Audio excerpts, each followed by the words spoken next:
Is police officer bound to launch the FIR? क्या police वाला आपसे मना कर सकता है कि मैं तुम्हारी एफआईआर दर्ज नहीं करूंगा?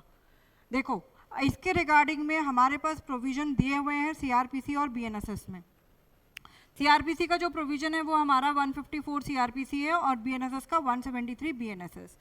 प्रैक्टिकल एस्पेक्ट में दोनों में सेम तरीके से प्रैक्टिस लिया जाता था, लेकिन प्रोविजंस में थोड़ा ऊपर नीचे था। यानी कि सीआरपीसी में हमारे पास कोई एक्सप्रेस प्रोविजन नहीं थे, तभी पुलिस वाले कह देते थे कि हम नहीं करते तुम्हारी एफआईआर को दर्ज। लेकिन बीएनएसएस में अब एक्सप्रेस प्रोविजन दे दिया है।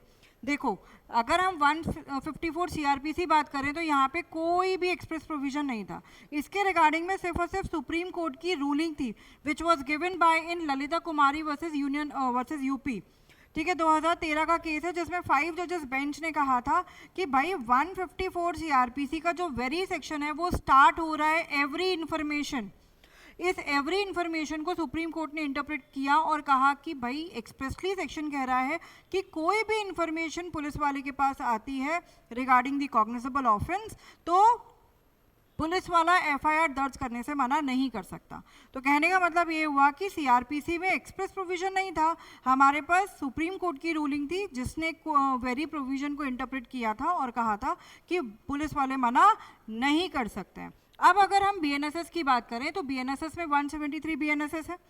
यहाँ पर एक्सप्रेस प्रोविजन है क्योंकि यहाँ पर एवरी इंफॉर्मेशन से तो स्टार्ट हो ही रहा है सेक्शन, प्लस यहाँ पे लिख दिया है इररिस्पेक्टिव ऑफ टेरिटोरियल जुरिस्डिक्शन। यानी कि पुलिस वाला अब ये नहीं कह सकता है कि मेरे पास टेरिटोरियल जुरिस्डिक्शन नहीं है, आप उस थाने में जाइए, वहाँ का ऑफेंस है, वहीं पर दर्ज करवाइए अपनी एफआईआर।